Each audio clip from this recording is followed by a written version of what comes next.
Unidad Didáctica 5. La prevención y lucha contra la violencia contra la mujer y la violencia doméstica del Convenio de Estambul. Vídeo 4. Testimonios en primera persona. 20 webinario No estás sola, Me Too, por una vida libre de violencia contra las mujeres.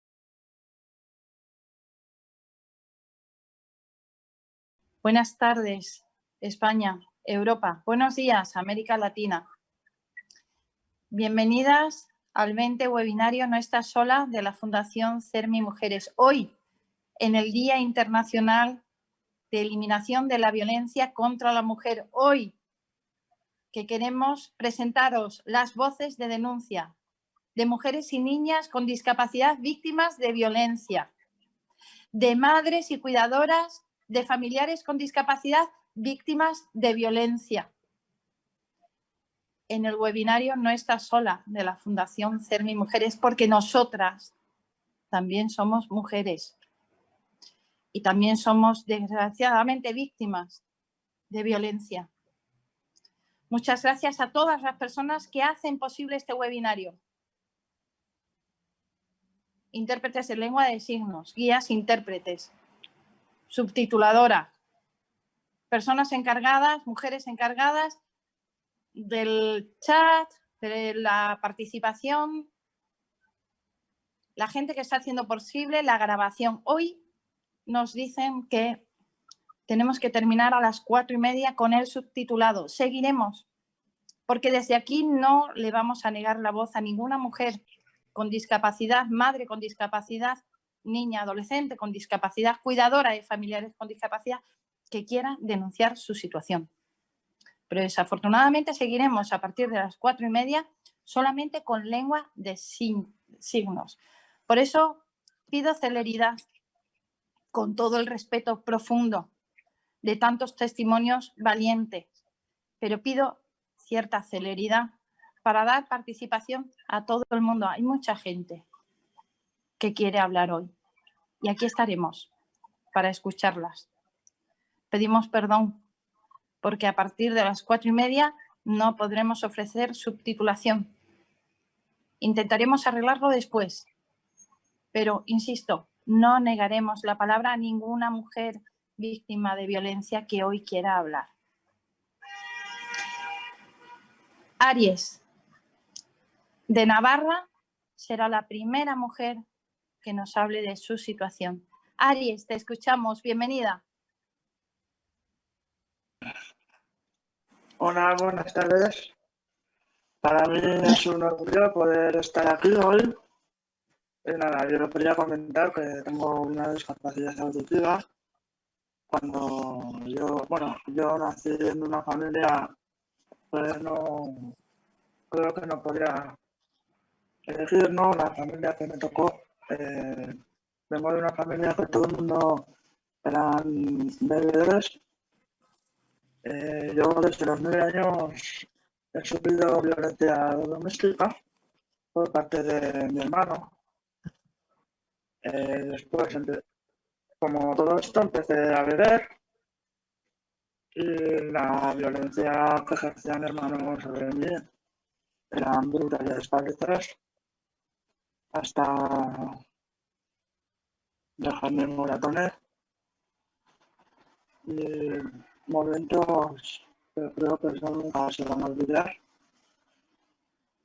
Hace 2 años que... Aries, perdóname Sí. por interrumpirte. ¿Te puedes poner en alguna posición a lo mejor para tener mejor cobertura? Porque hay mucha interrupción en tu testimonio.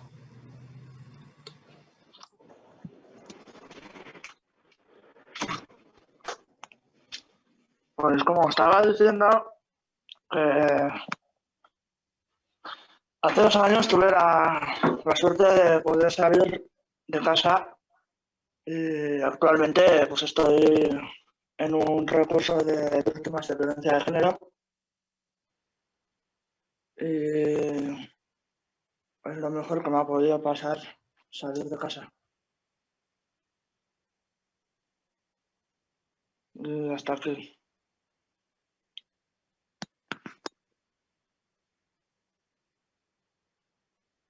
Aries, eres muy valiente. Muchísimas gracias por tu generosidad.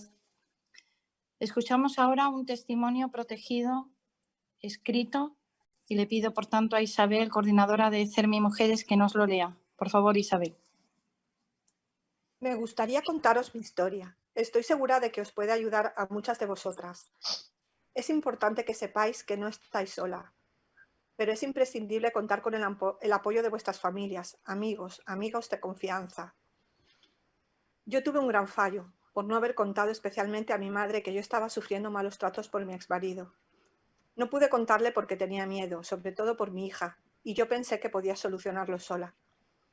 Sé perfectamente que no es nada fácil porque yo lo he vivido y no quiero que esto pase más. Os pido por favor que me escuchéis. Como mujer con discapacidad auditiva, siempre hay que pedir ayuda. No tengáis miedo y pedir ayuda será la mejor decisión. Nunca vais a estar solas. Vais a tener mucho apoyo, más de lo que imagináis. Incluso podéis contar con la Fundación CERMI Mujeres. Es una fundación maravillosa y además presta orientación jurídica a las mujeres y niñas con discapacidad y sus familias, así como a las madres de personas con discapacidad, que por su condición de intersección de las variables de género y discapacidad necesitan una orientación especializada para combatir la discriminación múltiple a las que nos vemos sometidas. Yo llevaba 12 años en total, de novios y casados, y hace 4 años nació mi hija, lo mejor que me ha pasado. Él empezó a montar una empresa propia. El dinero, la avaricia y el trabajo le pudo. Se olvidó totalmente de la familia y al montar la segunda empresa empezó a ser más agresivo. Yo solo le pedía que no abandonara a la familia, sobre todo que aprovechara los momentos con nuestra hija, porque las primeras etapas son maravillosas. Ver cómo andaba por primera vez, sus primeras veces comiendo purés, etc. A él le daba igual, solo le importaba el dinero. También le pedía cariño, necesitaba su apoyo, su ayuda, porque yo sola no podía con todo. Estaba trabajando y tuve que solicitar un horario reducido. Y finalmente tuve que pedir ayuda a mis padres. Pero cada día estaba más agresivo y resulta que tenía todo planificado. Me grababa sin que me diera cuenta. Él sabía mi punto débil. Era mi hija. Lo único que hacía era provocarme. Yo no daba crédito de lo que estaba pasando y él fingió un ataque diciendo que yo le había pegado. Me denunció por malos tratos y en ese momento tuve que contar todo a mis padres y a mi abogado. Ellos me dijeron que le denunciara por malos tratos. Él me pegaba, me menospreciaba, me decía que no valía nada. Para él yo era insignificante y su egoísmo era enorme. Solo pensaba en sí mismo. Ni la niña ni yo le importábamos nunca. Nunca pensé que esto me podía pasar. Fue una horrible pesadilla de sufrimiento, engaño y humillación. Solo gracias al apoyo de mi familia, de mis amigas, de mis amigos, de mis compañeros de trabajo que me apoyaron desde el primer momento, he podido superarlo. Necesité también apoyo de una profesional que me ayudó mucho a recuperarme, a creer en mí y a intentar olvidar 3 años de dolor, tristeza, engaño, malos tratos físicos y psicológicos. Yo sé ahora que si hubiese contado a alguien lo que me estaba pasando, habría evitado todo esto. Por favor, no tengáis miedo. Existen protocolos de actuación, hay protección. No estáis solas. Acordaos de esto y espero haberos ayudado. Una madre joven muy valiente, con discapacidad. Felicidades, porque lo has conseguido y tu testimonio está ayudando a mucha gente. Vamos a escuchar ahora el testimonio de una mujer mayor con discapacidad de la Comunidad Valenciana a través de un vídeo que hemos recibido ayer. La escuchamos. Soc d'un poble. De 8 anys, Bala. Tinc 4 fills. Vaig tindre un ictus. Tenia 50 anys. No podia parlar, no podia caminar, no podia cuinar, no podia treballar, no podia vestir-me. Però no vestir. M'ha pegat, m'ha ofès, des de l'ictus meu. No vol ajudar-me, ni vestir-me, ni que surti de casa. A vegades m'ha amenaçat i m'ha espentat, he caigut a terra i no m'ha ajudat a alçar-me. Tinc el telèfon de la Creu Roja. libre. No publicite casa per culpa de les escales. I ell no me dice que ell no vol que arregle el pecado. Mai l'ha denunciat. Ho he pensat. Si tornar a ser jove, si me haguera anat de casa. I és el que hauria d'haver fet. Lamentamos que el sonido...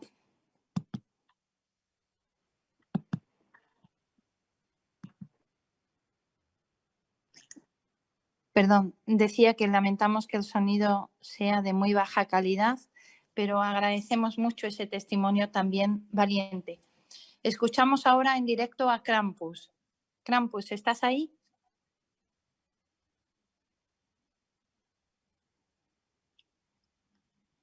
Sí, ¿se me escucha? Se te escucha muy bien. Bienvenida, vale. Krampus. Te pues nada, buenas tardes. Agradecer a Hacer Mi Mujer esta oportunidad para poder contribuir y ayudar de alguna manera a las mujeres que poseen una discapacidad. Y quiero aportar una pequeña pincelada de lo que he sufrido y sigo sufriendo en estos últimos 8 años por ser una mujer y por poseer una discapacidad de sordoceguera. Aparte de ser una víctima de violencia de género, he sido y soy en la actualidad una mujer maltratada por el sistema judicial. Cuando acudí por primera vez a una comisaría para interponer una denuncia por violencia de género, fui maltratada por la persona que me tomó la denuncia. Únicamente pude entrar yo como denunciante, fue imposible la comunicación con el policía que me tomaba la declaración y me tuve que marchar sin interponer la denuncia. Encontré cero empatía, no sé si por ser mujer, por ser discapacidad, o sea, por poseer una discapacidad o por las dos cosas. Entré como víctima de violencia de género y salí ya juzgada por la persona que me tomaba la denuncia. Este hecho me ha ocurrido en 3 comisarías diferentes y también en la UPAM. Las notificaciones de los juzgados no son en formato accesible y he tenido que vulnerar mi intimidad porque no puedo ser autónoma y tengo que recurrir a una tercera persona siempre para que me lo lea. Nunca se me ha permitido el acceso a la sala de audiencias con un intérprete guía.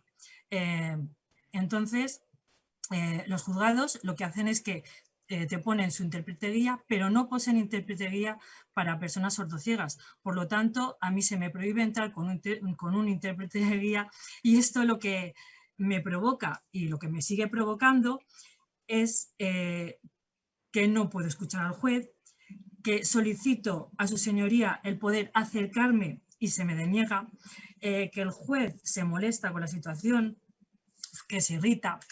Y esto repercute pues, negativamente en todos los procesos judiciales que he tenido y que tengo, porque no he podido expresarme, ni comunicarme, ni decir lo que yo he querido. Pongo un ejemplo, mi hija menor de edad, también con 85% de discapacidad, sufre una agresión por parte de otro progenitor. El parte de urgencias del hospital indica traumatismo craneoencefálico, no lo digo yo, lo dice el parte de urgencias. No se adoptan medidas cautelares, el juicio se realiza 3 años después de la agresión y como no pude entrar con mi guía intérprete, no pude en ningún momento defender a mi hija y me vi totalmente sola. Otro ejemplo, pues que tras denunciar en 6 ocasiones el cambio de la cerradura de mi casa y no poder acceder a ella, en una de mis declaraciones, el secretario del juzgado se equivocó en un tiempo verbal y cambió mi declaración. Esto pues lo que provocó fue totalmente el cambio de mi declaración y al no poderlo leer no pude rectificarlo y esto también pues me perjudicó pues gravemente. He sufrido una discriminación atroz por tener una discapacidad. Porque el otro progenitor realizó un escrito al juzgado alegando que por poseer una sordoceguera yo no estaba capacitada para poseer la custodia de mis hijas, basándose pues eso, en mi discapacidad. El juez, en vez de exigirle en qué se basaba o requerirle cualquier documento, pues aceptó este escrito y bueno, pues yo tuve que luchar mucho para poder demostrar que estaba capacitada. Me realizaron una psicosocial donde te valoran mediante un test y una entrevista personal. Solicité los test en formato accesible, con bastante antelación, no se me facilitaron en formato accesible, no pude cumplimentarlos y tuve que fiarme de lo que la otra persona estaba escribiendo, pues cosa que tendría que estar rellenando yo, pues tuve que fiarme. ¿Qué pasó? Pues que fue una situación muy violenta, no fue una situación para nada equitativa, no fue una situación justa y no estuve en igualdad de condiciones que el otro progenitor. Se me castigó por ser también una mujer trabajadora. Tuve que demostrar que mi discapacidad, con la que nací, con la que he crecido, con la que he tenido y he criado a mis hijas, no me ha impedido estar capacitada para ser madre, y lo he tenido que luchar. Mientras que al otro progenitor, por no tener ninguna discapacidad, no se le ha exigido absolutamente nada. Se da por hecho que por no tener una discapacidad está capacitado, y a lo mejor el que no está capacitado es él. Esta problemática no me ha sucedido en un juzgado de manera puntual. Yo lo hago extensible a los juzgados de violencia contra la mujer, al juzgado de familia, al juzgado de lo penal, al juzgado del social y al juzgado de guardia. Se podría pensar que simplemente es una percepción mía por no haber conseguido las cosas que creía que eran justas, pero estas dudas se me han despejado cuando, hablando con abogados, instituciones, organismos, fundaciones, asociaciones, no pueden creerse cómo puedo encontrarme en mi situación actual. Mi situación actual es que yo tengo una casa en la cual no vivo, vive el otro progenitor, que tengo que pagar la hipoteca íntegra yo, que tengo que pagar la comunidad yo y todos los gastos de esa casa yo, y que tengo que mantener a mis 2 hijas yo, porque no se me pasa una pensión alimenticia. Pienso que ha sido porque con quien he tenido todos los litigios ha sido con un varón sin discapacidad. Y para terminar, solamente quería decir que estoy cansada de mendigar ayuda por los pasillos de los juzgados. Estoy cansada de que mi vida dependa de la decisión de un juez. Estoy cansada de no tener los mismos derechos en el sistema judicial, de ser invisible ante los jueces por ser una mujer con discapacidad. Estoy cansada de tener que demostrar que soy una persona capacitada como cualquier otra persona, o incluso más, puedo decir. Estoy cansada de la indiferencia y el desprecio que el sistema judicial me hace. Y estoy cansada de ser discriminada por ser una mujer con sordoceguera. Muchísimas gracias. Basta ya de violencia contra mujeres y niñas con discapacidad. Basta ya de que no se estudie, de que no se analice, de que no se tomen medidas directamente para protegernos, para asegurar nuestra integridad personal. Basta ya. Krampus, muchísimas gracias. Escuchamos ahora a Yasmina. Yasmina, desde Tenerife, a través de audio.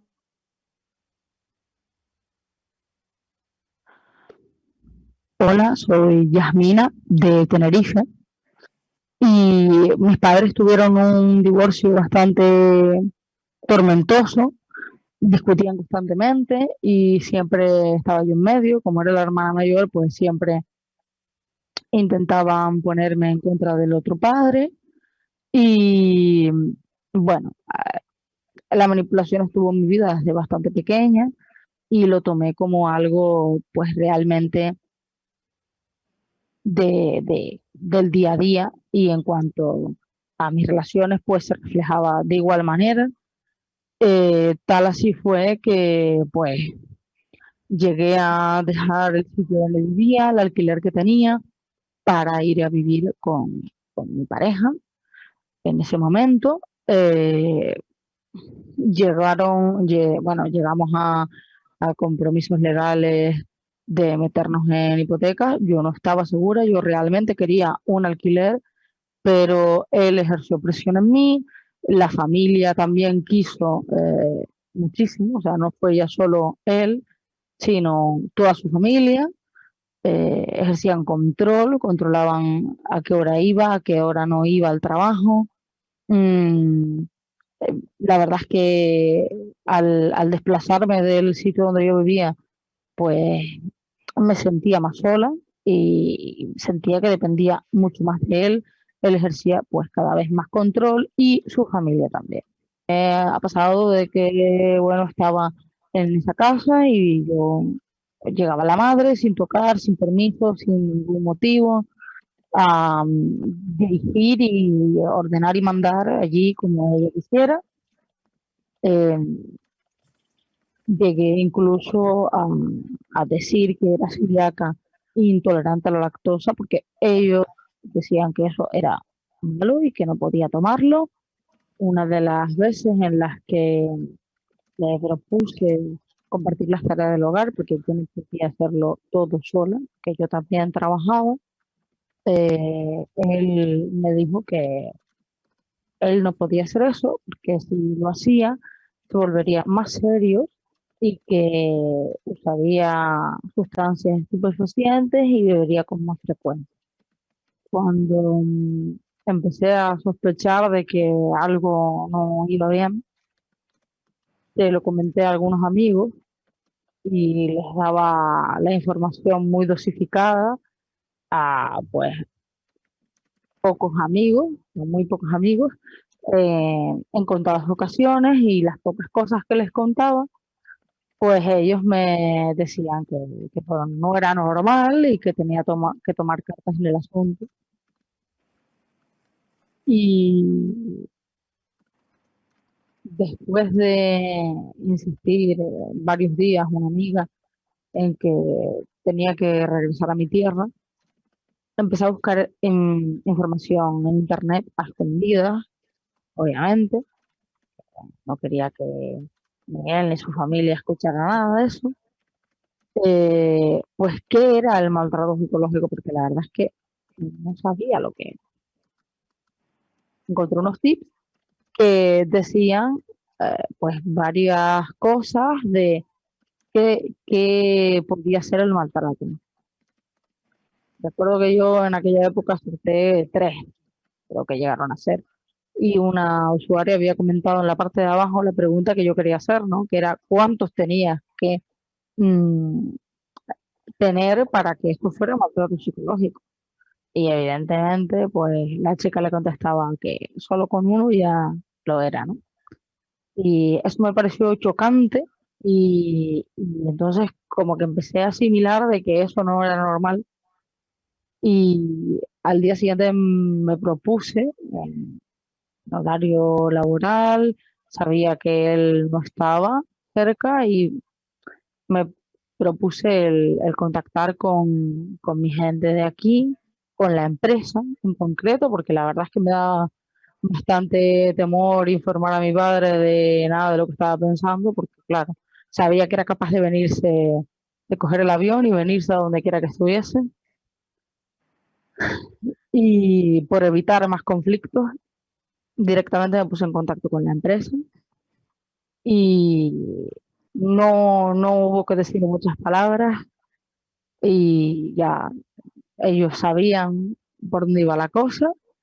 La verdad que lo gestionaron todo muy discretamente y doy gracias de verdad porque para mí fue muy difícil y Dios, lo gestionaron de una forma en la que no se dio cuenta nadie, nadie. Estaba constantemente cambiando de opinión.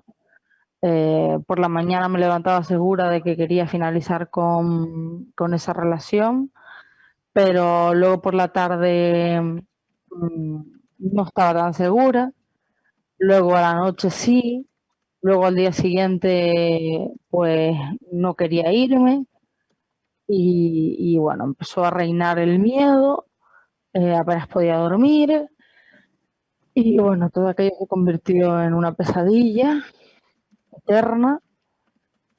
Me daba miedo cualquier cosa, incluso estando sola en la casa, escuchaba al perro hacer cualquier ruido y me asustaba, me recorría un escalofrío por todo el cuerpo. El día que finalmente me fui de aquella casa, le hice prometer a mi hermano que no se iría sin mí, porque fue el que cogió un avión y 2 guaguas para ir a recogerme. Y la verdad es que le agradezco a la ONCE que si no es por la agilidad y la discreción con la que se gestionó mi caso, tal vez yo hoy no estaría aquí contando mi historia. Yasmina, muchísimas gracias y también felicitaciones por ese coraje de salir del círculo de la violencia. Escuchamos ahora a una mujer joven con discapacidad de Murcia que nos ha hecho llegar también su audio. Hola, hoy voy a compartir mi testimonio para que otras personas le puedan servir de ayuda y poder identificar que están en una relación tóxica. Yo estuve con mi pareja casi 3 años y estuve 2 años en el Centro de Mujeres Maltratadas, donde me ayudaron a identificar que estaba en una relación tóxica y poder dejarla. Porque el primer paso es aceptarlo y después pedir ayuda. Y estar convencida de que no quieres estar en esa relación. Y mi ex se aprovechaba mucho de que yo no podía distinguir lo que eran las bromas y lo que es verdad. Y creía que eran mis problemas, que yo era una exagerada, que yo estaba loca. Y eso es lo que me hacía creer, porque me manipulaba mucho. Y los rasgos para identificarlo es que no estaba nunca a gusto con mi físico, me decía que estaba muy, muy delgada o gorda y me decía a veces foca y, y también a lo mejor cuando vestía algo que no le gustaba, se cabreaba y le decía que no le gustaba lo que yo llevaba puesto, que no era apropiado. Y también hubo una vez que es- se estaba riendo con sus amigos de que yo vestía algo que no era apropiado y me insultó delante de sus amigos y se rió bastante. Y luego pues lo enmascaró diciendo que era una broma. Y también delante de sus amigos decía bromas de compartir novia, la quería compartirme. Y luego si uno de sus amigos se atrevía a acercarse a mí, en plan, a lo mejor cuando yo me perdía entre las multitudes, pues hubo una vez que un amigo suyo me agarró de la mano y se cabreó cuando vio eso. Él nos soltó de la mano, pero porque su amigo tenía solo la intención de ayudarme a no perderme. Y si yo era cariñosa con mi amiga, me decía que estaba mal. Y se sentía como si yo le estuviera engañando por el simple hecho de dar un abrazo o dar un beso en la mejilla a un amigo. Me fui a Valencia de SICUE y una vez me pregunté todo él qué había hecho, como dándome a entender que si yo le he sido infiel durante ese tiempo. Y cuando se cabreaba, le daba a las paredes, era incapaz de inhibirse. Y también hubo episodios donde me empujaba y por suerte no caí en el suelo. Y también pues donde me agarraba cuando se enfadaba. También me hacía microheridas en sitios que no se veían para que no resultase que era evidente que me agredía. Y también me dejaba inmóvil y era capaz de defenderme. Y también sentía miedo. Por ello, siempre me quedaba frustrada por no poder hacer nada porque hasta mi propio cuerpo inmovilizaba. Y, y una vez se acercó con un cuchillo hacia mí y yo me hice hacia atrás por miedo. Y, y entonces soltó el cuchillo y él me dijo que quería quería dar clase para aprender a saber utilizar cuchillos. Y también me decía que nadie me iba a querer, que solo me quería él y se quejaba de mi familia, de mis amigos y quería aislarme. Y a lo mejor sí quedaba mucho con mi amigo y no lo veía con frecuencia, se enfadaba. Él podía llegar tarde, a mí me llevaba al móvil cuando llegaba tarde, aunque sabía que anteriormente estaba con mis amigos.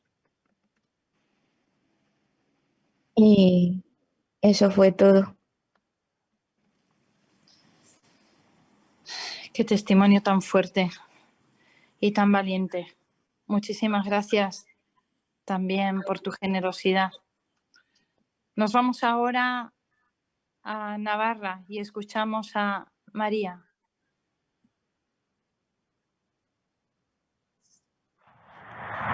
Hola, mi nombre es María y soy de Navarra y vivo en Navarra. Tengo 63 años y soy mujer con discapacidad. Mi discapacidad es de las que no se ven, pero se sufren, porque tengo pues entre ellos fibromialgia, fatiga crónica, artrosis, y todo eso me provoca un trastorno ansioso-depresivo. Bien, voy a empezar a hablar cuando era pequeña. Cuando yo nací en mi casa había mucha necesidad, era muy mal momento y a mí no me esperaban. Mis hermanos ya eran mayores y bueno, pues eso, que no contaban conmigo. Yo creo que empecé a saber lo que era el maltrato ya estando en el vientre de mi madre, porque según tengo entendido, por esa época ya le maltrataba a mi padre, a mi madre, física y psicológicamente. En mi casa era de lo más normal, pues los gritos, los juramentos, los golpes y los platos de comida estampados contra la pared. Mi padre tenía costumbre de leer el periódico cuando estábamos comiendo en alto, sobre todo si había alguna noticia que le parecía muy interesante y teníamos que estar todos callados.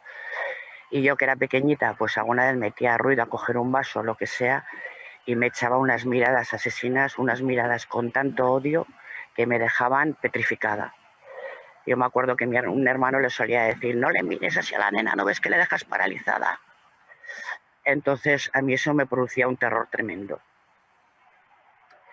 La violencia en mi casa era peor cuando no estaban mis hermanos, por lo cual pues yo me sentía diferente. Yo pensaba que las cosas pasaban por mí, porque además, pues bueno, cuando yo tenía 8 años más o menos, estaba jugando con una amiga en la calle y entramos a mi casa y le pillé a mi padre, o sea, estaba mi madre tirada en el suelo, boca arriba, mi padre sentado encima, con la mano izquierda le agarraba el cuello y en la derecha tenía una plancha, la plancha de planchar, la mano en lo alto. Entonces parecía que se le iba a estampar en la cabeza. No sé si lo hubiera hecho o no, pero vamos, a veces pienso que le salvé la vida a mi madre en este momento. Como se vio pillado, pues se volvió y me dijo que todo era por mi culpa, que yo tenía la culpa de todo lo que pasaba y que a ver quién me creía que era yo, que esa no era mi casa, que era la suya y que no tenía derecho a llevar a nadie. Esas palabras se me grabaron a fuego Y bueno, pues ha hecho que yo me sienta culpable de todo lo que pasa a mi alrededor y otras cosas más. Me resulta difícil hablar todo esto a pesar de todo el tiempo que ha pasado. Me sentía muy sola. Con mis hermanos no se hablaban de estas cosas, aparte que eran ya mayores, trabajaban, iban a su rollo, y yo siempre sentía una soledad y una vulnerabilidad tremenda. Cuando estaban ellos en casa me sentía protegida, pero cuando no estaban, pues no. Si yo me ponía a llorar porque me había caído o lo que sea, mi padre enseguida decía, no sabéis más que llorar, chica tenías que ser, no valéis para nada. Y si se me rompía algo o lo que sea, pues también era una inútil que no servía para nada. Entonces, pues bueno, esas palabras para mí me han condicionado toda mi vida. Han hecho que me sienta incapaz de hacer muchas cosas, que me creyera una inútil, que me creyera menos que los demás. Siempre los demás me parecían más que yo. Necesitaba la valoración de los demás. Y me quería muy poquito, siempre me he querido muy poquito, he tenido muy baja autoestima, y etcétera, etcétera. Es terrible vivir estas historias de niño y me parece una pasada que haya niños que les obligan a estar con sus padres maltratadores porque las heridas que se hacen son enormes, cuesta mucho de quitarlas. Yo con mis parejas nunca he consentido que me trataran mal, siempre he buscado que fueran una relación de igual a igual, aunque en realidad yo me volcaba en ellos y me olvidaba de mí misma. Bueno, todo esto hasta hace unos años que yo pues estuve viviendo fuera, volví a Navarra y necesitaba empezar de cero. Entonces yo creía, como siempre, que necesitaba alguien a mi lado para poder funcionar, alguien en quien volcarme, para así poder vivir yo. Y bueno, pues me encontré con un chico que yo conocía de jovencita y nos enrollamos. Ha sido la relación más tóxica que he tenido en mi vida. Me hizo un daño tremendo. Era una persona que era un vago y un cara dura, que quería tenerme pillada para vivir a mi costa, y para eso pues me humillaba continuamente y me desvaloraba. Todo lo que hacía estaba mal. Bueno, fue un maltrato psicológico continuo. Yo llevo un momento en que me sentía como si fuera su puta personal en vez de su pareja. Y bueno, pues en esa época estaba mal de salud, con la fibromialgia y tal, no me sentía con fuerzas para salir de ahí, aunque veía que tenía que salir. Y toda esta historia pues me hacía estar peor físicamente, entonces era una rueda. Estuve aguantando esta historia 4 o 5 años hasta que un día pues me desperté y dije, ¿pero qué estoy haciendo? Y bueno, pues ese mismo día decidí cortar y decidí que necesitaba vivir sola. Necesitaba vivir sola para reencontrarme, para empezar a quererme un poco, para pensar en mí y no en los demás. Y es lo que hice. Ese mismo día corté y no quise volver a saber nada más de él, y desde luego es el paso más grande y el mejor que he hecho en mi vida. Sigo viviendo sola. Bueno, sola no vivo, con mi perrita, que me da muchas alegrías y me quiere incondicional. Y pues estoy aprendiendo a quererme, a valorarme, ya no necesito la valoración de los demás. Y no me importa dar mi opinión, aunque sea contraria a la de los otros, porque mi opinión también vale. Entonces, pues por primera vez en mi vida me siento liberada de todas esas mierdas, todas esas ataduras que me han creado y todas las heridas, todas estas historias de maltrato. Y bueno, pues yo no pedí ayuda, por eso también me ha costado más liberarme de toda esta historia, pero hay que pedirla, hay que pedir ayuda, no hay que aguantar estas historias. También es cierto que cada uno tiene su tiempo y su momento de salir, pero que quiero decir que se puede salir y que merece la pena, desde luego. Yo me siento muy orgullosa de mí misma ahora mismo y es mi mejor momento de vida por eso, porque hago las cosas para mí y por mí. y quería mandar un mensaje de ánimo y de fuerza para todas las mujeres que están sufriendo maltrato y que se puede salir. Muchísimas gracias, María de Navarra. Quiero decir que vamos a tener espacio no para preguntas, sino para intervenciones también y otros testimonios que se quieran hacer de las mujeres que nos estáis acompañando hoy en este webinario. Basta con que lo pongáis en el chat. Mis compañeras tomarán nota. Podéis utilizar también un seudónimo si no queréis que se conozca vuestra identidad. Voy intercalando también testimonios en directo. Vamos a escuchar ahora a Lourdes de Tarragona, que entra en directo. Lourdes, ¿estás ahí? Sí. Hola, buenas. Buenas tardes. Se te escucha muy bien. Te escuchamos, Bueno, Lourdes. Bienvenida. Tardes. Bueno, hoy los testimonios están siendo muy duros y voy a ser breve porque creo que hay que dar voz a las personas que están ahí. Bueno, yo desde muy pequeña he sufrido violencia de todos los tipos. Desde que tengo uso de la razón, me han maltratado físicamente, psicológicamente y de todo lo sexualmente. Se han aprovechado de mí y yo me sentía agradecida a esas personas, ¿no? Y durante muchos años, sin que intenté escapar, desde la primera vez que me escapé de casa tenía 9 años y a partir de ahí, en muchos momentos de mi vida, me escapaba y otra vez me volví a enredar en mundos muy oscuros. Y cuando he podido salir, pensaba que todo tenía pasado y que podía seguir adelante. Y me pasó como a la compañera anterior, cuando tenía muchas de las cosas que podía esperar de la vida, tenía sido madre, tenía una situación económica estable, pero había algo que no estaba bien. Y me salió la fibromialgia y no quería estar en este mundo y por varias veces me he querido ir. Y siempre había algo que no me iba, ¿no? Y mi suerte fue que cuando ingresé a primera vez en un hospital psiquiátrico, encontré compañeras que me contaban sus cosas, ¿no? Y entonces me he dado cuenta de mi problema, ¿no? Y que tenía, los primeros 2 años no era consciente, ¿no?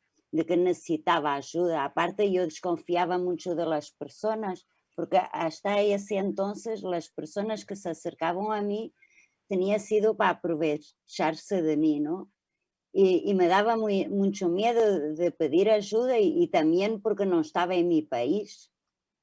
Y también me han quitado la custodia de mi hija, ¿no? Por ingresar ahí, por tener un problema de salud mental. Y cuando pedía ayuda a los servicios sociales, también como habló la compañera, en los juzgados, ¿no? Que no, porque yo estaba en un momento que no estaba bien, y todo lo que pasa alrededor que no es consciente, ¿no? Las instituciones también se aprovechan de nosotros, ¿no? De nuestra vulnerabilidad, de ser vulnerables, ¿no? Pues también ¿no? Porque normalmente no disponemos de una...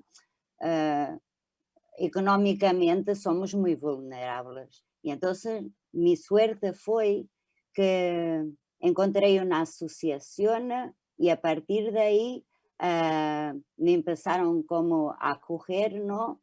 Y también fui ao grupo de la Red Estatal de las Mujeres. Ahí foi quando eu empecé realmente a hablar de mis problemas, ¿no? Como mujer maltratada. Y yo que eu quería transmitir también a las compañeras que nos están escuchando que hay que luchar por nuestra libertad, que nunca es tarde. Yo he perdido 38 años de mi vida. Fui una persona que no he podido estudiar, que nunca tenía sentido, nunca me tenía encontrado. Hoy en día me estoy encontrando, pero hay que cerrar las heridas. Y muchas veces cuando salimos de un sitio así, lo que queremos es olvidarlo. Y cuando las heridas están infectadas, no se cierran, ¿no? Y se pueden cangrenar. Y lo mismo pasa con nosotras, nos tenemos que reconstruir. Y entonces es muy importante pedir ayuda, cuidarnos, hacer terapias, buscar ayuda en las asociaciones, pedir ayuda y después también cuidarnos y ayudarnos unas a las otras. Y después es muy importante nuestros testimonios para otras mujeres. Mas primero hay que cuidarse una y cerrar todas las heridas. Y que, como decían antes, que vale la pena y que hay que ser fuertes y decir no a estas situaciones. Y muchas gracias por todo y ser que ni una más, que no podemos, que la sociedad también tiene que hacer, cuando detectamos un caso de maltrato, hay que hacer, igual podemos pecar, pero más vale equivocarnos que perder una vida o que haya más una mujer o niña maltratadas, porque tenemos que pensar en las niñas también, que hoy en día están pasando maltrato. Y muchas gracias a todos y ser muy fuertes y que no estamos solas. Muchísimas gracias, Lourdes, una mujer valiente, también con un mensaje empoderado que nos ayuda muchísimo. Gracias por tu testimonio. Escuchamos ahora a Raquel de Canarias, que nos ha mandado un audio. Hola, mi nombre es Raquel. Tengo 39 años y una enfermedad llamada retinosis pigmentaria. Afiliada a la ONCE y trabajo como vendedora de productos ONCE. Mi historia es como cualquiera. Un chico apareció en mi vida, yo era joven, me pareció súper encantador, atento, el propio príncipe. De ese príncipe no quedó, la verdad que ni la P, porque pasaron muchísimas cosas y muy malas.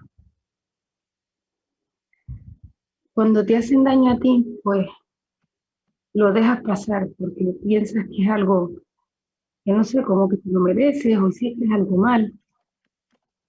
O prácticamente casi todo lo que pasaba no lo entendía, porque no, como no se lo decía a nadie, no comentaba nada a nadie, pues siempre he pensado que las cosas tienes que solucionarlo uno.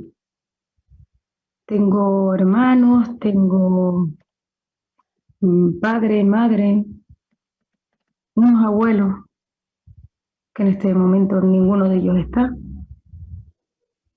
Y con la que más apego tenía era con mi abuela materna, que para mí era mi madre. Sí llegué a darle trazos de problemas que pasaban y ella sí se daba cuenta. Me daba consejos, me decía, pero el que no quiere ver, no quiere hacer. Si te lo hacen a ti, no pasa nada, porque uno es fuerte, pone la cara, más bien la quita, la disimula. Pero hace tiempo me hizo que intentara tocar algo que no sé, para mí es más que sagrado. Me metió en un problema que no, como muchas veces no entendí por qué. Porque si todo lo que pedía, todo lo que decía, todo lo que hacía era su voluntad, no, yo no podía decir quiero, porque no había un quiero hacer esto, o me gustaría, o mi meta, no, la meta de él, las cosas de él. Pues estando trabajando hace muchos años, me hizo que me metiera en un problema muy grave con la ONCE.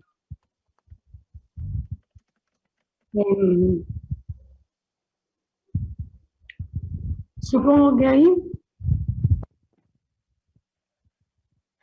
fue cuando, al dar a terceras personas, no lo aguanté. Vi que hacía daño a algo que siempre me había tendido la mano. Siempre he dicho que el techo, y el que me conoce sabe que siempre he pensado que el techo es lo más importante.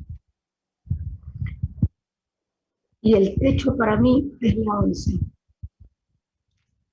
El techo para mí es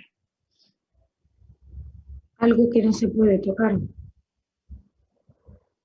Y cuando hizo daño a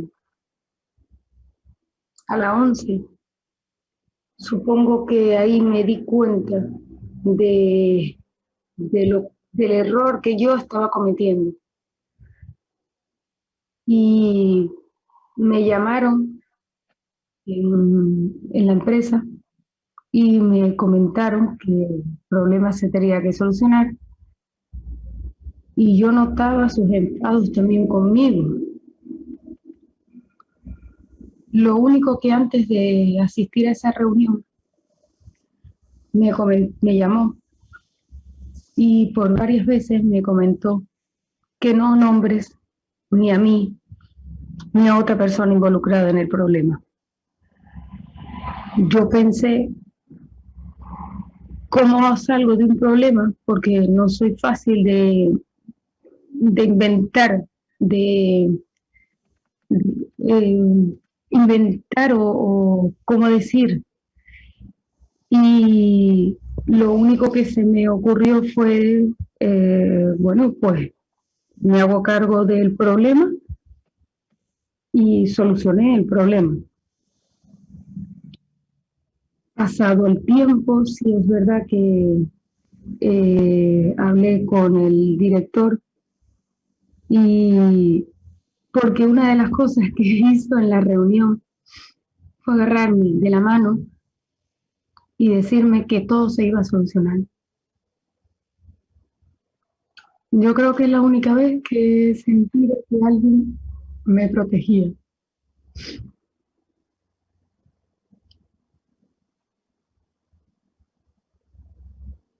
Supongo que lo único que tengo que agradecer y agradezco es el intentar hacer el 200% en mi trabajo. El que se sientan orgullosos de mí. El día a día. Siento que el abrazo que la ONCE me dio en ese momento, supongo que y sé que se los tengo que devolver mínimo de la misma intensidad con la que la recibí en ese momento. Solo decir que En el momento que uno siente que hay un maltrato, no es alguien, padre, madre, hermano o pareja. Nadie tiene por qué hacer daño a otra persona. Un abrazo. Raquel. Raquel, muchísimas gracias. Te tenemos que cortar para dar también paso a otras compañeras que quieren hablar. De verdad, muchísimas gracias por ese testimonio.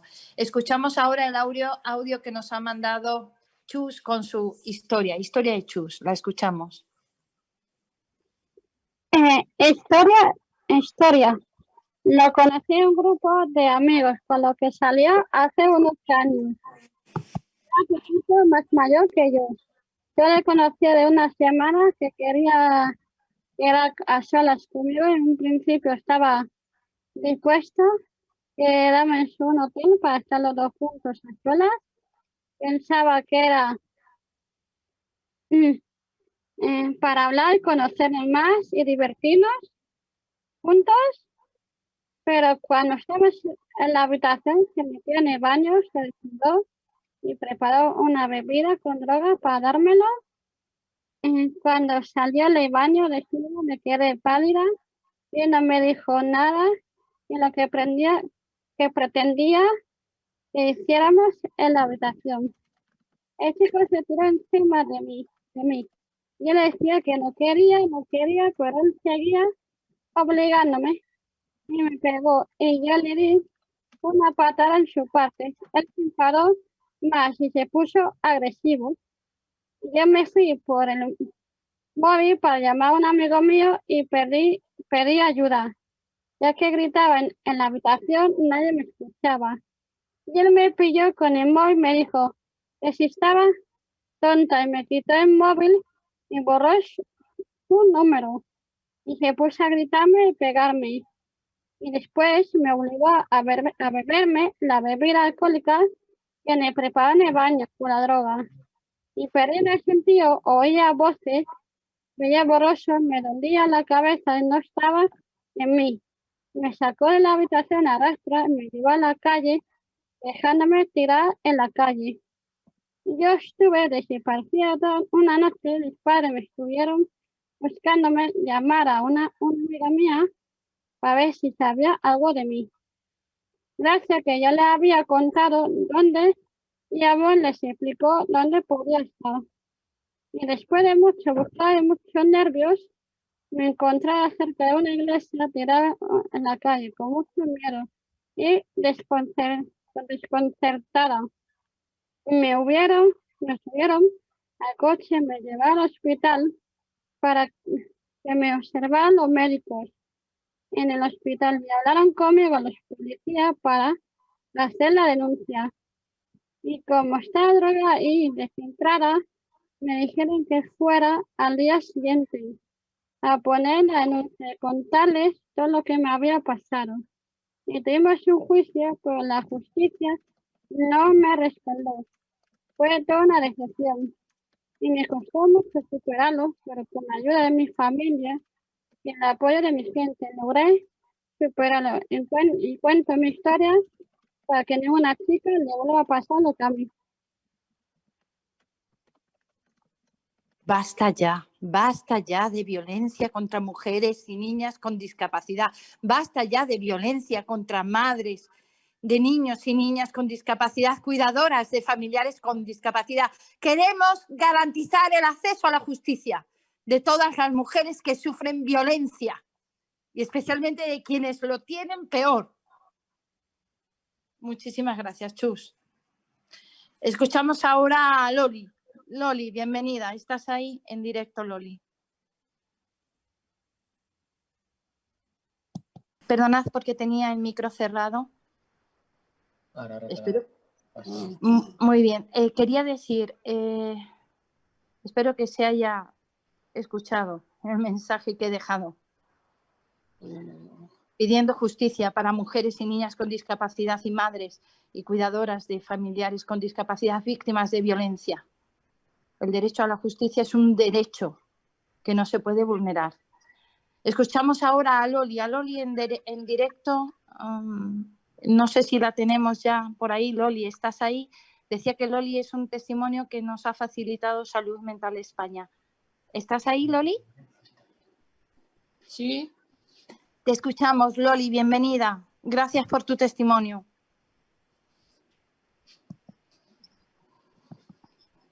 Pues yo me casé a los 22 años y empezó los malos tratos en cuanto me casé.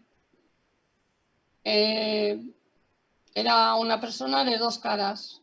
En casa la mala y fuera la buena. Tuve dos hijos. Yo me casé con él, pero parece que me casé con toda la familia. Y mi suegro también, estando embarazada de mi hija, me pegó también y me tiró en el suelo. Estaba ya de 8 meses. Y era, pues, golpes tras golpes, porque venía todos los días borracho.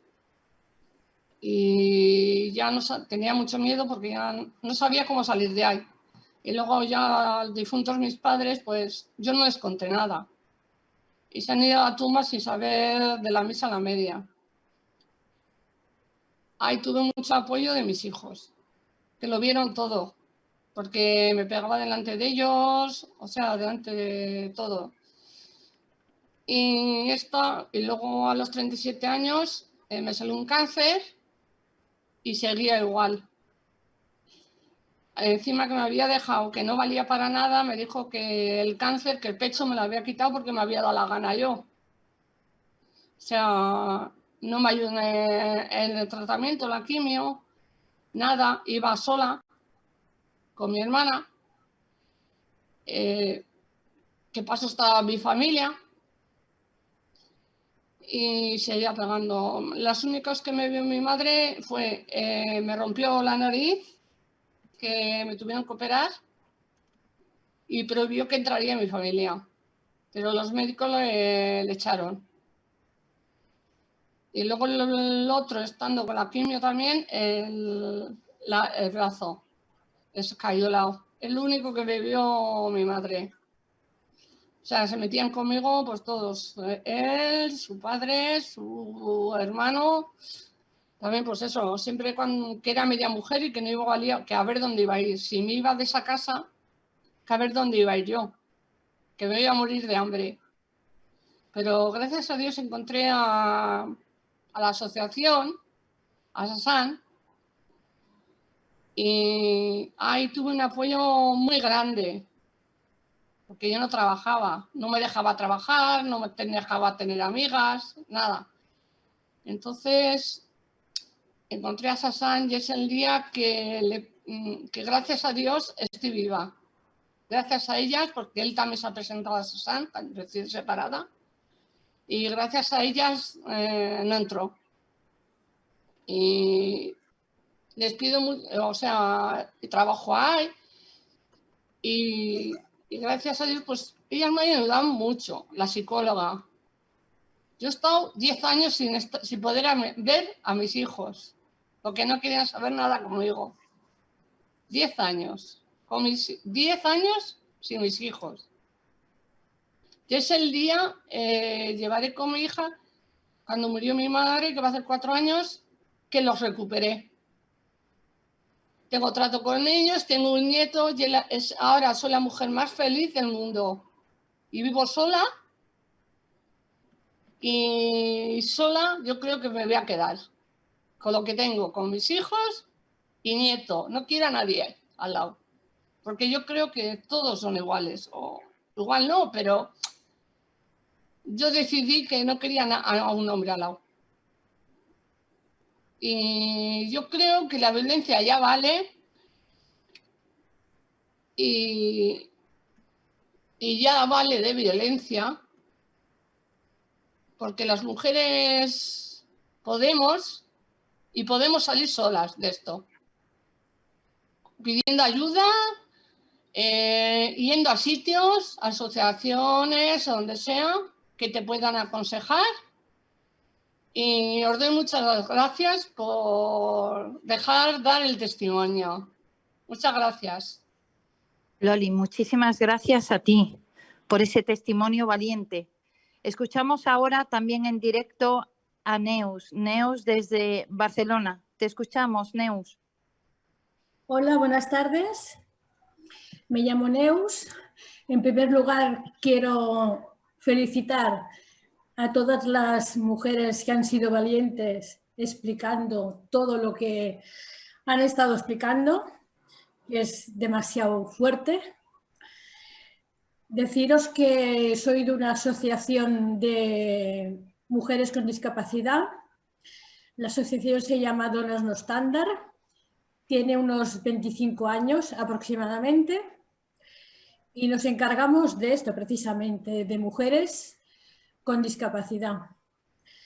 Uno de mis peores casos explicados en la asociación, en el cual me preocupa muchísimo y creo que todavía por desgracia continúa, es el relato de una de las socias explicando que de pequeña fue abusada por su padre muchísimas veces. En una de estas veces se quedó embarazada y la llevaron al médico y en el médico les dijeron que por favor les quitaran la matriz porque con que era discapacitada dijeron que ella no podía tener hijos, cosa que no es cierto, no es cierta, porque la presidenta de esta asociación tiene discapacidad y tiene 2 hijas. Entonces se la volvieron a llevar a casa. Una vez en casa, el padre pues continuó abusando de su propia hija. Y así infinidad de cosas. Otro de los casos que me ha llamado muchísimo la atención y que estoy preocupada es en este tiempo de pandemia que hemos estado. Han habido muchísimas mujeres que, por desgracia, al estar en silla de ruedas o tener una discapacidad bastante fuerte, pues no han podido salir a la calle en estos meses que hemos estado encerradas. Entonces, las cuidadoras, no de nuestra asociación, sino cuidadoras de otro sitio, pues ha habido muchas mujeres pues, que no han podido comer, que no les han llevado la comida o que no se han podido mover de la cama porque no han tenido la ayuda correspondiente. Entonces, para mí, esto es fatal. Es muy doloroso tener que oír todo esto. Gracias a Dios, estamos aquí todas ahora juntas para podernos explicar todo lo que nos está pasando, poder conseguir que nos escuchen, porque lo más importante es que nos escuchen y que de vez en cuando, ya no digo siempre, sino de vez en cuando se pongan en nuestra piel, porque necesitamos muchísima ayuda, sobre todo las mujeres con discapacidad. Se está luchando para eso. Muchísimas gracias, Neus. De verdad, muchísimas gracias por tu intervención. Pasamos ahora, no tenemos muchísimo más tiempo, perdóname por cortarte, nos has trasladado un caso. Me gustaría dar la palabra en primera persona a mujeres que quieren hacer público su denuncia. Y por tanto, por eso me permito, con todo el respeto del mundo, cortarte, Neus, pero quiero que escuchemos las voces en primera persona.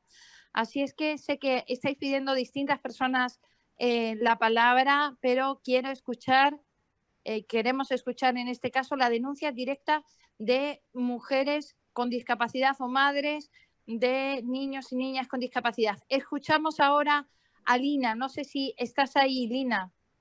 Te escuchamos. Lina de Cataluña. Mientras tratamos de dar la palabra a Lina, Isabel, ¿me puedes ayudar para identificar palabras solicitadas de testimonio en primera persona? Sí, voy a ver el chat, Ana. Vi algunas palabras pedidas de antes. pero ahora mismo no hay ninguna. Estamos tratando también de ponernos en contacto con Lina. Creo que Carmen Arana quiere hacer una intervención en primera persona. Muy bien, Carmen, te escuchamos. Bienvenida.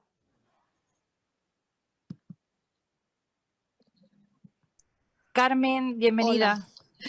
Pues mira, yo no pensaba comentarlo, pero creo que es importante visibilizar esta violencia para que muchas mujeres la reconozcan. Y es que tiene que ver mucho con el tema de cuidados. Yo antes de explicarlo pongo un antecedentes que mi marido, de quien voy a hablar, es bellísima persona y siempre ha sido un gran aliado, pero hubo un tiempo, hace unos años, le diagnosticaron una enfermedad degenerativa que es la enfermedad de Huntington.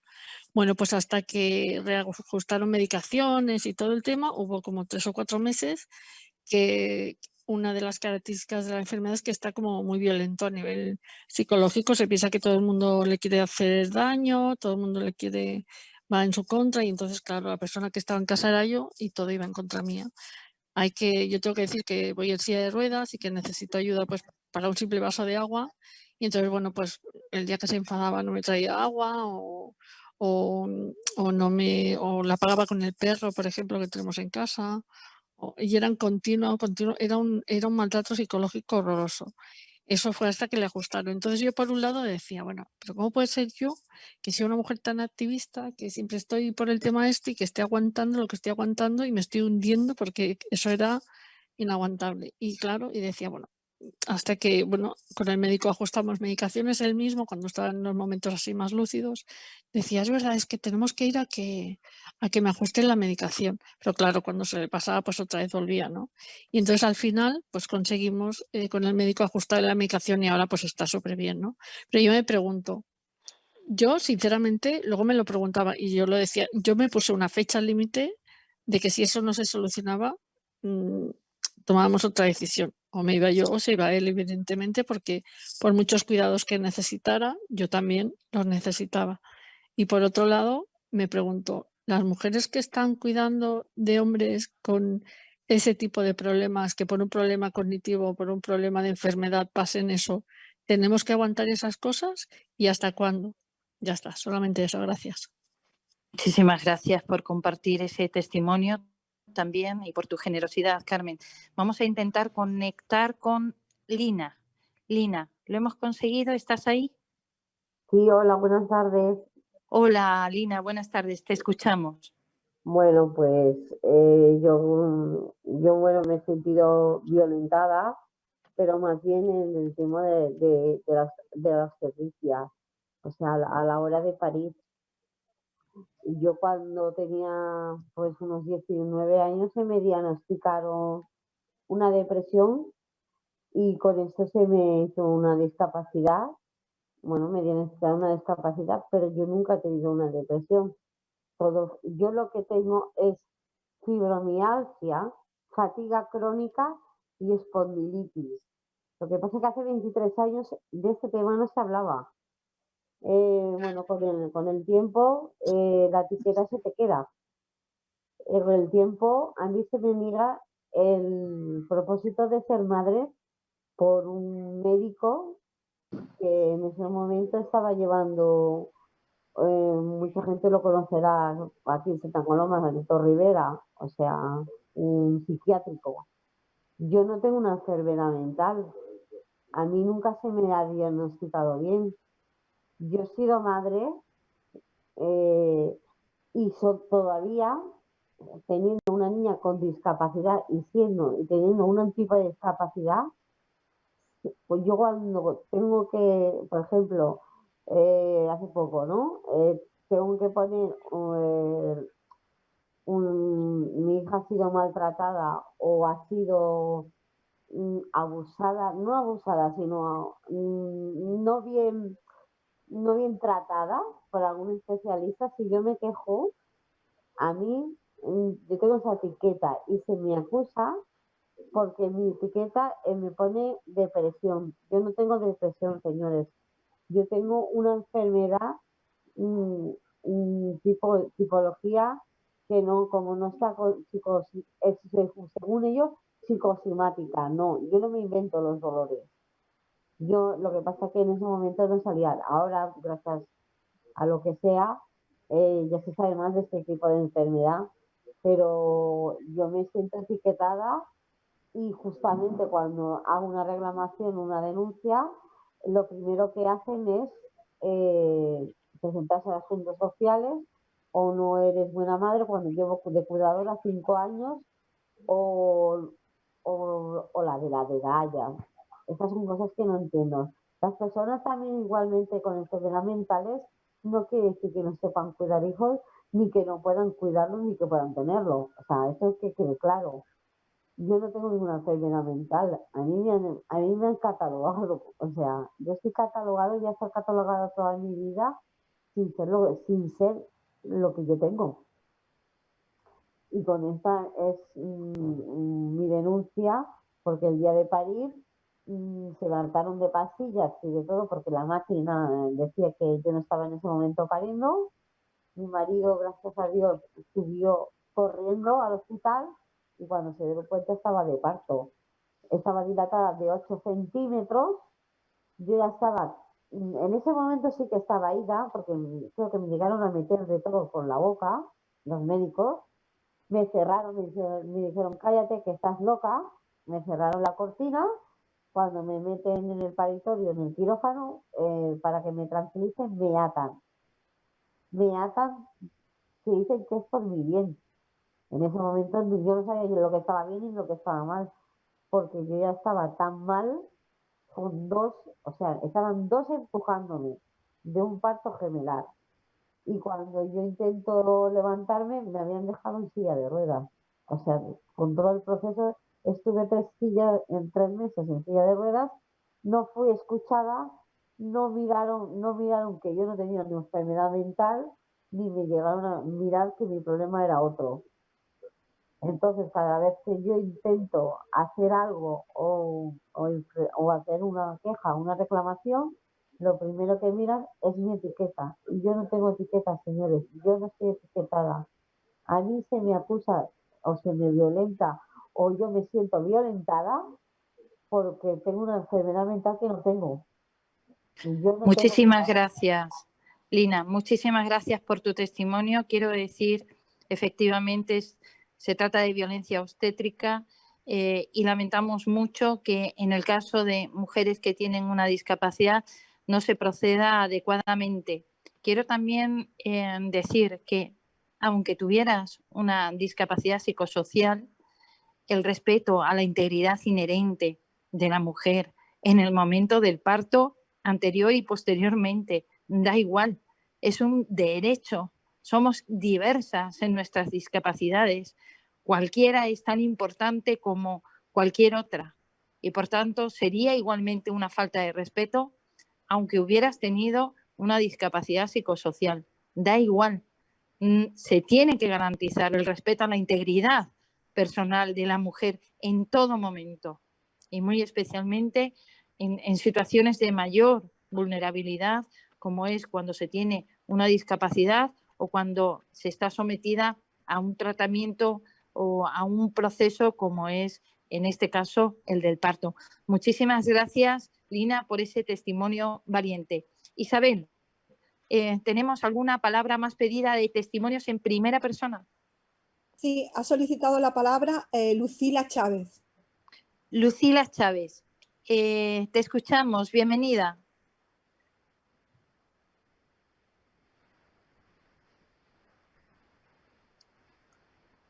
Lucila. Estamos activando su micro.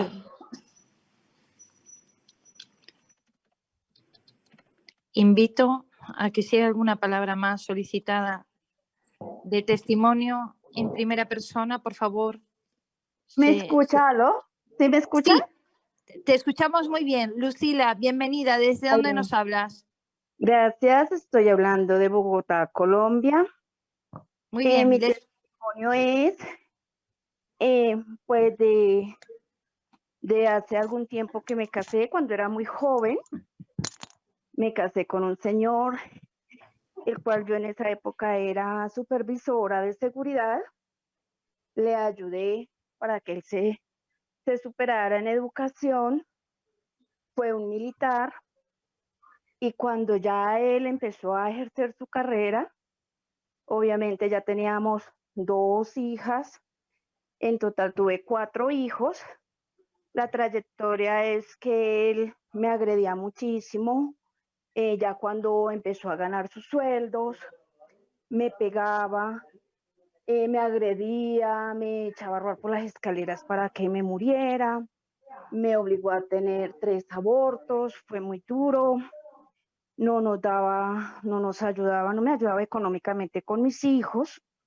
Luego llegó un primo de él a la casa a vivir con nosotros en esa época, violó a mi hija mayor, me vine a enterar cuando mi hija tenía 15 años, de lo cual le hice el reclamo a él, donde me decía que era mentiras, me fui, confronté al señor primo de él, donde me dijo que sí, solo, y le dije a él que él tenía conocimiento de esto, de lo cual también nos agredió, nos maltrató, y nos dijo que era que mi hija era chismosa, una niña en esa época que la violaron, mi hija tenía 5 años, y pues él realmente no era el padre biológico, sino el padre adoptivo, hijas biológicas mías.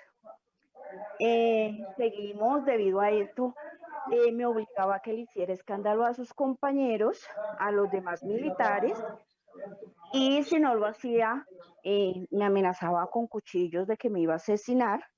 Le decía a los mayores allí, generales y esto, que era que yo sufría una enfermedad de esquizofrenia, que me tenían que recluir en una clínica de reposo, de lo cual esto llegó a oídos míos, y hablé con el comandante de él, donde informaba que yo no tenía ningún tipo de enfermedad, que era porque él me agredía.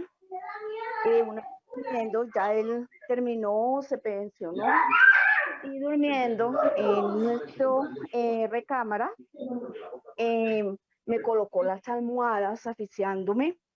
Logré salir de allí, me decía que así él me mataría y ninguno se daba de cuenta. Intentó muchas veces asesinarme con cuchillos, pagó para que me asesinaran. Yo iba a las cortes a hablar y nadie aquí en Colombia no me ponía atención. Al fin logré en la universidad hablar donde un abogado me ayudó a colocar mi caso y logré divorciarme de él, donde él se lleva todo, me deja solamente con mis 4 hijos. Debido a los golpes que él me dio, las torturas, tengo un problema donde perdí una vista, a mi edad tengo 50 años, me es imposible conseguir trabajo debido a esta discapacidad que tengo visual, y vivo con mis hijos ya hace 13 años que vivo sola, y pues la idea es de que uno, la verdad, cuando uno tiene un trabajo o algo, no debe de verdad de apoyar a ciertas personas que no buscan sino oportunidades y maltratar a su pareja. No es amor puro, no es un amor sincero, sino acá es como cuánto tienes, cuánto vales. No hay un amor ni para sus hijos. Aún la nueva pareja que tiene llama a insultarme, a veces él me llama con palabras soeces. Entonces, pues este es mi testimonio que tengo. Y a veces sí hay momentos, me siento muy sola, pero yo creo que todo esto que me pasó, esto fue una lección muy dura para mí, donde no he podido, de pronto, no he podido salir de esto, de todo lo que esta persona me hizo. Muchas gracias. Muchas gracias por ese testimonio valiente. Desgraciadamente la violencia no conoce fronteras y la tenemos en todas partes contra mujeres y niñas con discapacidad. De verdad, gracias por ese testimonio valiente. No sé si, Isabel, si tenemos alguna palabra más pedida para un testimonio en primera persona.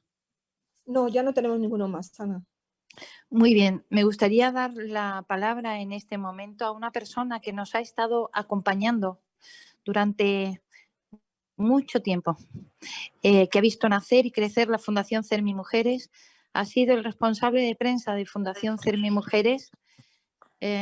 Con nosotros nos ha acompañado 20 webinarios, no está sola, y hoy aquí está con nosotros para compartir sus reflexiones finales y también como un momento especial porque a partir también de hoy nos deja en su trabajo para asumir nuevas responsabilidades en otro lugar. En nombre de la Fundación CERMI Mujeres, estamos más que agradecidas, David, a todo el trabajo que has realizado estos meses, estos años, llevando las voces de las mujeres y niñas con discapacidad y de madres y cuidadoras de familiares con discapacidad por toda la sociedad. David Martínez Menayo, te escuchamos, tienes la palabra. Muy buenas tardes, Ana, y buenas tardes por decir algo, por lo duro de los testimonios que estamos escuchando aquí. Antes de nada, quiero de verdad darte las gracias por tu confianza todos estos años, por el trabajo que se ha venido haciendo desde todo el movimiento CERMI y en este caso en particular desde la Fundación CERMI Mujeres. Y muy especialmente durante los últimos meses, durísimos meses de pandemia, de confinamiento absoluto, estamos viviendo toda la sociedad una pesadilla. Y si alguien vive una pesadilla en general, más pesadilla todavía, viven personas, mujeres y niñas con discapacidad, madres y cuidadoras de personas con discapacidad que sufren el infierno de la violencia, encerradas en sus casas, encarceladas, en donde debería ser un lugar confortable, que es su hogar, pues de repente se convierte en un infierno. Y yo creo que actos como este, que iniciativas como No Estás Sola, en un momento que no podía ser más oportuno, pues ayudan a cada vez ir llegando a más personas y a más mujeres y niñas. Y es fundamental porque la invisibilización es también una forma de violencia y es el caldo de cultivo para que la violencia no salga de los hogares, no se meta a su vez en la agenda pública, en la agenda política, en la agenda de los medios de comunicación. Cuánta responsabilidad tenemos las y los periodistas en esta cuestión y cuánta responsabilidad y cuánta negligencia para que durante tantos años un tema que ha costado mucha sangre y cuesta todavía y mucho sufrimiento siga invisibilizado en mayor medida, aunque es cierto que se va avanzando, ¿no? No vamos a pintar solo un panorama sombrío, también hay que tener esperanza. Pero no podemos olvidar de que cuando hablamos de pandemia hay otra pandemia silenciosa que es la de la violencia. Cuando vemos que se ha puesto el foco, justificadamente, por supuesto, durante muchos años, en el terrorismo de ETA, en otras bandas terroristas, en guerras que todavía hay activas en el planeta, por desgracia. Hay una guerra que se libra en los domicilios y no una guerra porque no la buscan las víctimas. Es un ataque, es una forma de terrorismo en el que el foco no puede permanecer más tiempo sin ponerse ahí, ¿eh? Y no puede ser que sigamos pues viendo escenarios como los que se están escuchando hoy de manera tan valiente. Enhorabuena a todas por vuestra valentía, porque sois supervivientes de una lacra que todavía sufren muchas personas, que seguramente lo peor lo están viviendo las que todavía no están hoy aquí, porque ni siquiera tienen libertad para todavía coger un teléfono móvil y decidir dónde quieren conectarse o no. Y qué importante desde la infancia trabajar. Empezamos desde la raíz, es desde donde hay que trabajar. Es en la infancia cuando desde pequeñitas se tiene que favorecer el empoderamiento de las mujeres y niñas con discapacidad, porque sin autoestima es más difícil todavía. Y cuando te infantilizan, aunque tengas 40 años, si eres una mujer con discapacidad, la sociedad te ve como niña perpetua. Cuando te infantilizan, cuando no hay educación sexual y reproductiva, afectiva, total, como eres una niña con discapacidad y luego vas a ser luego una mujer con discapacidad, no te va a hacer falta porque eres una niña perpetua. pues si no se educa en ese sentido también es más difícil luego detectar y poder salir de las situaciones de violencia. Entonces, eso es fundamental también, acabar con la invisibilización. Y bueno, pues yo voy a ir cerrando para no pasarnos de tiempo. Simplemente animar a difundir el manifiesto de Cermimujeres, que contiene reivindicaciones fundamentales, importantísimo el acceso a la justicia, la accesibilidad de los recursos, la formación de los profesionales, y agradecer de verdad la acogida y el cariño de tantos años a nivel personal y profesional que me habéis brindado. Muchas gracias, adelante y seguimos trabajando juntos y juntas. Sabemos que eres nuestro embajador y que allá donde vayas llevarás también nuestras voces y la defensa de nuestros derechos, David. Muchísima suerte en tu nuevo destino. Antes de cerrar, y me gustaría cerrar con el lanzamiento de la campaña que tenemos en Fundación Cermimujeres, que ha sido posible gracias a una colaboración del Real Patronato sobre Discapacidad y de la Fundación 11, la vamos a ver y pediría a Isabel que la tenga preparada para cerrar.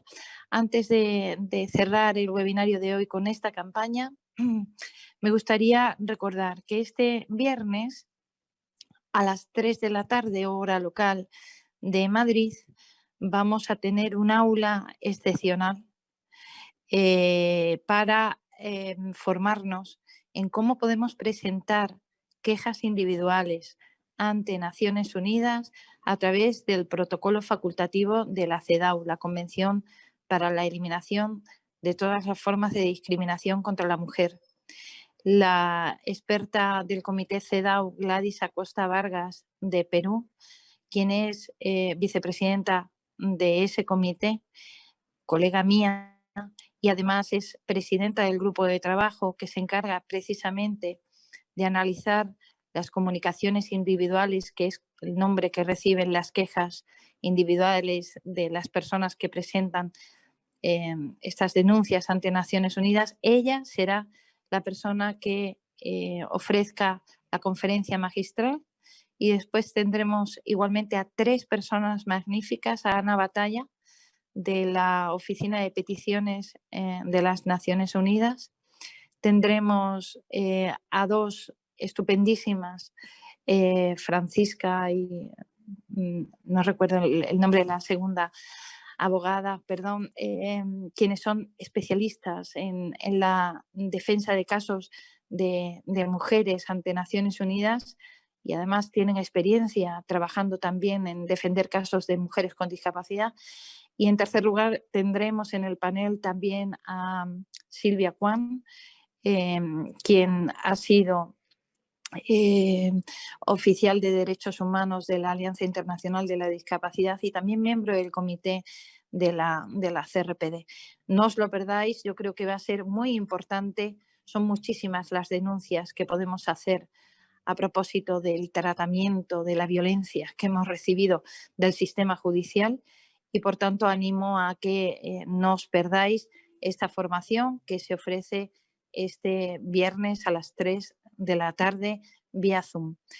Y bueno, ya para cerrar el día de hoy, agradeciendo especialmente la generosidad de tanta gente que hoy ha alzado su voz para denunciar estas situaciones. Cerramos con eso, con la generosidad de este vídeo que se convierte desde hoy en la campaña institucional de Fundación Cermimujeres. Muchísimas gracias al Real Patronato sobre Discapacidad, a Fundación 11 por haber permitido editarlo y accesibilizarlo, y desde luego nuestras felicitaciones al autor, a Nono Palomino, quien ha sido el primer premio del concurso de vídeo Generosidad. Cerramos con la campaña. Gracias por estar ahí y sabed que no estáis solas. No estáis solas. Dentro vídeo. Generosidad, con la colaboración del Real Patronato sobre Discapacidad, Fundación Cermimujeres y Fundación 11. El 15 de marzo de 2020 comenzó el confinamiento. Para evitar el contagio del coronavirus, muchas personas debían quedarse en casa y no salir. Pero también cerraron los centros de día para personas enfermas de Alzheimer. El Alzheimer es una enfermedad que suelen tener las personas mayores. Hace que pierdan la memoria o que les cueste hablar. Al cerrar los centros de día, las familias tuvieron que contratar a otras personas para cuidar a mayores con Alzheimer en sus casas. La mayoría de las cuidadoras suelen ser mujeres. Muchas de estas cuidadoras trabajaron con condiciones difíciles e injustas. Muchas horas, ganaron poco dinero y no tenían contrato. Para evitar contagios no podían ver a sus familias. A pesar de la situación dura, estas mujeres cuidaron con amor. Han trabajado sin recibir un pago justo a cambio. A eso le llamamos generosidad. Una voz habla en off sobre imágenes de una cuidadora con una anciana. 15 de marzo de 2020. Comienza el confinamiento. Cierran los centros de día para enfermos de Alzheimer. Una anciana y su cuidadora aplauden a la puerta de una casa. Voz en off. Lola, muchas gracias por quedarte con mi madre.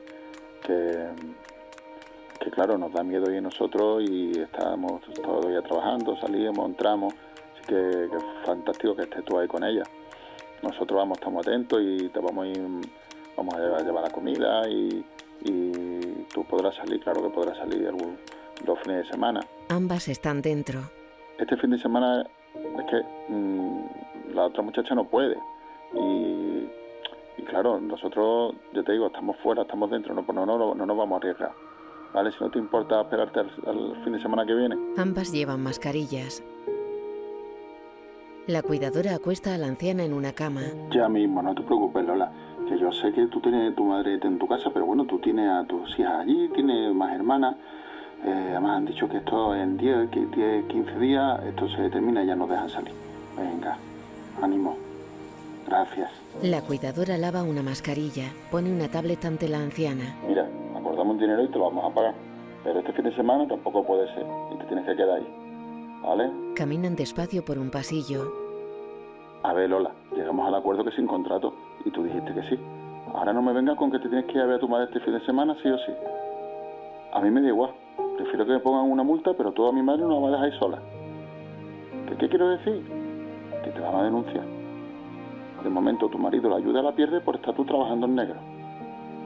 Venga, mujer. La anciana gira la llave de una puerta. Mira, Lola, mis hermanas y yo hemos hablado y hemos contratado una empresa. Van a llevar a una muchacha que se va a quedar 3 o 4 días y luego va entrando otra y otra. Y a todas le van a hacer una PCR antes de entrar. Así que nosotros vamos a estar más tranquilos de contigo. Te vamos a pagar lo que te debemos y ya te puedes ir. Ambas están sentadas. Muchas gracias por tu generosidad. La cuidadora acaricia la frente de la anciana que sonríe, abre los ojos y la mira agradecida. Generosidad. Lola Santos Martín. Anciana, Salud Bermejo Durán. Escrito, fotografiado, editado y dirigido por Nono Palomino, Alcalá de Guadaira, 2020. Por una política de cuidado que nos empodere y emancipe a todas. Fundación CERMI Mujeres.